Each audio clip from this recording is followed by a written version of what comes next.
अमित शाह के मुस्लिम आबादी वाले बयान से बौखलाए ओवैसी। ओवैसी बोले अमित शाह झूठ बोल रहे हैं। अमित शाह साहब ने स्टेटमेंट दे दिया वो पॉपुलेशन का, राइट। कैसा ऐसा बोल रहे हैं, कितना गलत बोल रहे हैं, झूठ पे झूठ बोले जा रहे हैं। 2011 के सेंसस 4.4% का इजाफा है मुस्लिम पॉपुलेशन में। ओवैसी ने बुलडोजर कार्रवाई को भी बताया गलत, कहा कोर्ट का आदेश नहीं मानते। आप वो कह रहे हैं कि कागज नहीं है, कुछ पत्र नहीं है। कागज पर नहीं, सुप्रीम कोर्ट का जो गाइडलाइंस है, गवाही साहब ने जजमेंट दिया था, आप उसको फॉलो ही नहीं कर रहे हैं। आप बुलडोजर लगा रहे, नहीं पत्थर फेंके, कुछ दंगा हुआ, पकड़े उन लोग, सबका घर तोड़ दिया। ये तो पनिशमेंट है। ये तो नमस्कार, मैं अंजय मिश्रा, स्वागत है आप सभी का हमारे चैनल में।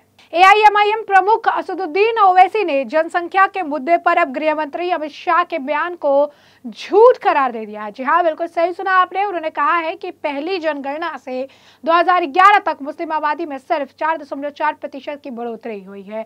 उन्होंने इसे लेकर बकायदा एक्स पर पोस्ट तो किया ही, साथ ही साथ उन्होंने NI को दिए गए इंटरव्यू में भी इस सब बात पर जो है अपनी प्रतिक्रिया दी और ये कहा कि मोहन भागवत पहले कहते थे कि एक समुदाय की जनसंख्या बढ़ रही है, फिर योगी आदित्यनाथ कहते हैं कि देश की लोगों की आबादी घट रही है, और अब मोहन भागवत जो है कहते हैं कि 3 बच्चे पैदा करें।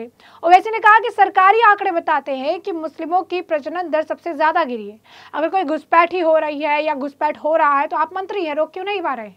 उन्होंने ये भी कहा कि हर बंगाली बोलने वाले को भारतीय, मुस्लिम या बांग्लादेशी कहना भी गलत है। तो ऐसे में क्या कुछ कह रही हैं इस पूरे मामले को लेकर असदुद्दीन ओवैसी, सुनिए। राइट।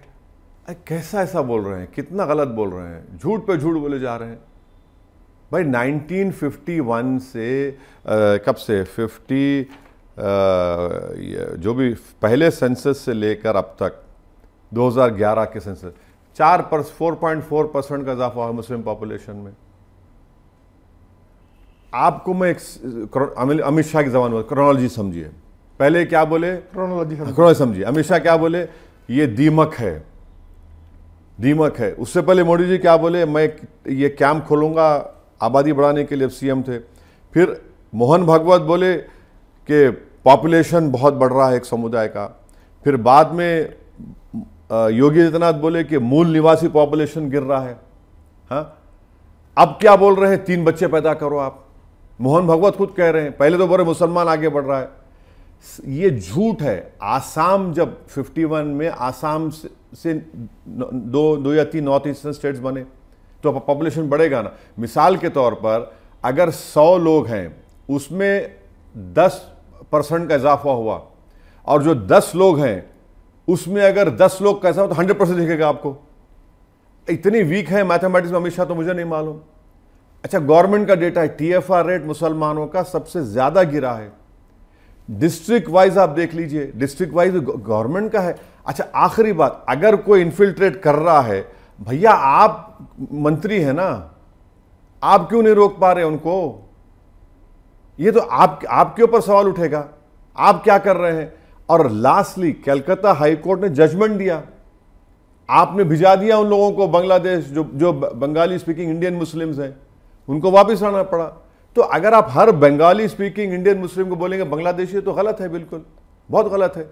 तो जैसे कि आपने उनका बयान सुना, साथ ही साथ आपको बता दें कि गृह मंत्री अमित शाह ने दिल्ली में एक कार्यक्रम में आए लोगों को संबोधित करते हुए कहा था कि देश में मुसलमानों की आबादी प्रजनन दर की वजह से नहीं बढ़ रही है, बल्कि घुसपैठ से बढ़ रही है। शाह ने बताया था कि देश में पाकिस्तान और बांग्लादेश से भारत में हो रही घुसपैठ की वजह से मुसलमानों की आबादी बढ़ रही है। अमित शाह ने आगे बताया था कि देश में मुस्लिम आबादी में 24.6% की बढ़ोतरी हुई है, जबकि हिंदू आबादी में महज 4.5% की बढ़ोतरी हुई है। शाह ने कहा था कि घुसपैठ की वजह से हुआ है, न कि प्रजनन दर बढ़ने की वजह से। देश में मतदान का अधिकार केवल देश के नागरिकों को ही उपलब्ध होना चाहिए, और किस तरीके से लगातार जो है घुसपैठ के वजह से यहाँ पर जो है लगातार मुस्लिम आबादी में जो है बढ़त देखने के लिए मिल रही है। यही नहीं, ओवैसी ने बिहार विधानसभा चुनाव को लेकर भी कहा कि SIR यानी विशेष मतदाता सूची संशोधन प्रक्रिया जल्दीबाजी में की गई। उन्होंने कहा कि नागरिकता की जांच गृह मंत्रालय का काम है, न तो फिर आप देखेंगे पोलिंग के दिन फिर एक शोर शराबा होगा। लेकिन अभी ज्यादा कोई, वो कहते हैं इलेक्शन कमीशन का कहना है कि ज्यादा लोग कंप्लेंट नहीं कर रहे हैं, ज़्यादा रिव्यू नहीं मांग रहे हैं। नहीं, ऐसा नहीं है। 65 लाख तो आप नाम निकलवा दिए, अब इलेक्शन कमीशन और 3.5 लाख निकलवा दिए।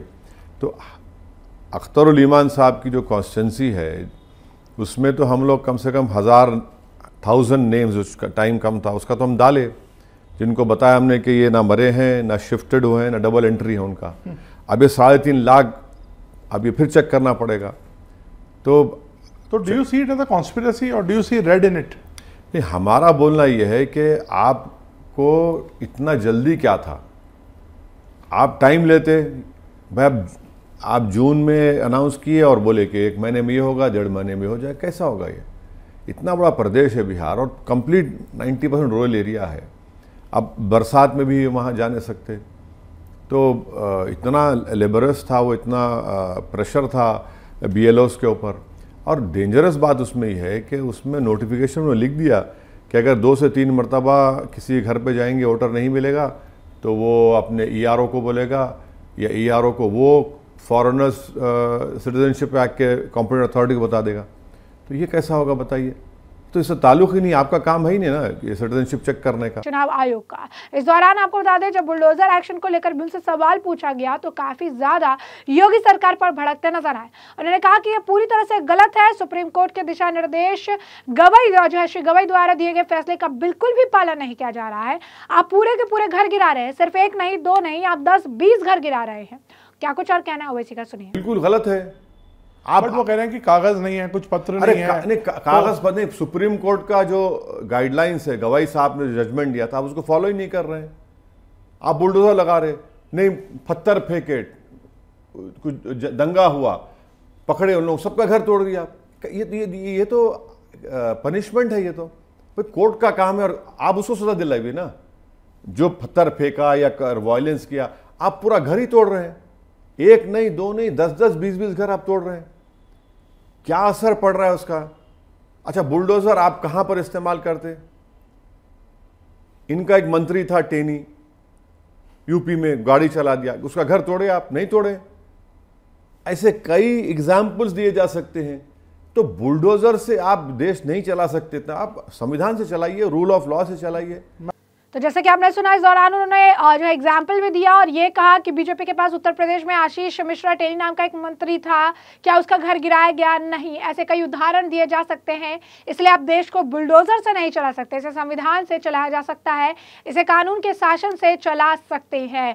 इसी के साथ साथ आपको बता दें कि ऑपरेशन सिंदूर, वोट चोरी और कांग्रेस के साथ उनके गठजोड़ को लेकर जो है कई तरह के तमाम सवाल जो है उनसे पूछे गए, जिस पर वो प्रतिक्रिया देते नजर आए। जो डेलीगेशन मीट थी उसे लेकर भी उन्होंने बताया कि कैसे उनको बुलाया गया था, वहां पर 1 घंटे उनसे जो है बातचीत चली, 1 घंटे का पूरा आज सेशन था, वहां पर उन्होंने बातचीत किया। जिस तरीके से फिर वो गए, उसके बाद उन्होंने उसे रिप्रेजेंट किया, अपनी बात जो है सामने रखी और उसकी जो है काफी ज्यादा सराहना भी की गई। जरा सुनिए क्या कुछ इसके बारे में असदुद्दीन ओवैसी का कहना है। बीजेपी से पॉलिटिकली लड़ाई आइडियोलॉजी पे होती रहेगी और समंदर के 2 किनारे नहीं हो सकते, मगर बीजेपी देश से बड़ी नहीं है, ना प्राइम मिनिस्टर देश से बड़े हैं। जब इतना दर्दनाक टेररिस्ट अटैक हुआ है पहलगाम में, और सब जानते हैं कि पाकिस्तान से ये ISI ट्रेंड मिलिट्री के लोग आकर मिलिट्री स्टाइल में एग्जीक्यूशन हुआ उन लोगों का, तो जाहिर है देश का पक्ष रखने के लिए हमेशा हाजिर थे। इसको पॉलिटिकल दूरबीन से बीजेपी का अपोज करेंगे। अगर हम गए तो कोई प्रधानमंत्री के लिए नहीं गए, हम तो देश के लिए गए और बोलेंगे, इसमें क्या बात है। तो जैसे कि आपने असदुद्दीन ओवैसी का इस पूरे मामले पर बयान सुना, इसी के साथ साथ आपको बता दें कि कई सारे अहम मुद्दे रहे हैं। अभी हाल फिलहाल में जो है बिहार विधानसभा चुनाव होने वाले हैं, तारीखों का ऐलान ऑलरेडी हो चुका है और ऐसे में कई मुद्दे बिहार से भी जुड़े रहे, तमाम चीजें रही, तरह तरह के आरोप भी लगाए गए, तरह तरह की चीजें भी कही गई। इस दौरान उन्होंने इस बात पर भी जोर दिया कि बीजेपी जो है वो 24 घंटे काम करती है। तो अगर बीजेपी को हराना है तो 24 घंटे काम करना होगा, उनके हर मूव को रीड करना पड़ेगा, हर चीज को जो है देखना पड़ेगा, समझना पड़ेगा, फिर ही कुछ हो सकता है। यानी एक तरह से उन्होंने इस बात पर भी मोहर लगा दी है कि बीजेपी नेताओं द्वारा 24 घंटे जो है आम जनता के लिए काम किया जाता है और इसीलिए बीजेपी को हराना काफी ज्यादा मुश्किल होता जा रहा है। और इसीलिए वो इस बात पर भी जोर दे रही है कि वो 24 घंटे काम करते हैं, अगर उन्हें हराना है तो चीजों को उस हिसाब से देखना पड़ेगा। जरा देखिए क्या कुछ कहना है असदुद्दीन ओवैसी का इस पूरे मामले में। मेरा मानना यह है कि अगर मुझे बीजेपी को हराना है, बीजेपी जिस तरह से चुनाव लड़ती है ना, 24 घंटे ये लोग काम कर रहे हैं। तो जैसे कि आपने ओवैसी का बयान सुना और हमने आपको जो पूरा मामला है ये बड़ा विस्तार से बताया कि पूरा मामला क्या है। तमाम आपने बयान सुन लिए हैं, चाहे गृह मंत्री अमित शाह का हो या असदुद्दीन ओवैसी का हो। और अब इस पूरे मामले पर अब आपकी भी जो राय हो तो कमेंट सेक्शन में कमेंट करके ज़रूर से ज़रूर साझा करिएगा। धन्यवाद।